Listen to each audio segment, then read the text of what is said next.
Venezia è un patrimonio storico e artistico inestimabile, ma qualsiasi celebrazione dei suoi 1600 anni di storia non può prescindere da lui, El Parón de Casa, il campanile di San Marco. Anche perché proprio in questo periodo si è rifatto vivo a Lido suo fratello maggiore, il campanile crollato il 14 luglio 1902, i cui mattoni furono sparsi nel Mar Adriatico, a circa 3 miglia dalla spiaggia. Il Mose, con la lunata del Lido, ha accelerato le correnti e quel 1.200.000 mattoni che si trova a largo del Lido, a 3 miglia, a San Nicolò,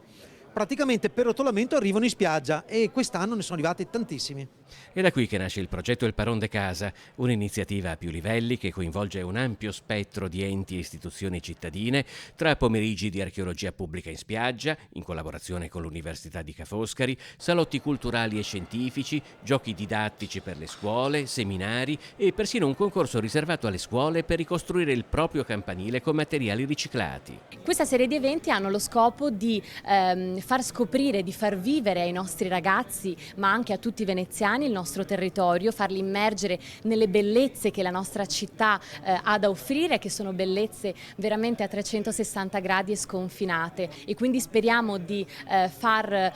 nascere ma anche crescere, perché tutti noi ce l'abbiamo, lo spirito veneziano, per tutelare, sostenere e valorizzare la nostra città di Venezia, che è la città più bella del mondo. Conoscere la propria storia in maniera diretta, come può avvenire con l'archeologia, approfondirla in seminari e anche in iniziative ludiche, rappresenta probabilmente il modo migliore di preservare e rafforzare un'identità culturale che si dipana lungo i secoli. Uno degli obiettivi del progetto è anche sostenere la Basilica di San Marco, infatti raccogliamo dei fondi per i lavori, le manutenzioni della Basilica, che è stata intaccata fortemente dall'acqua alta anche recentemente.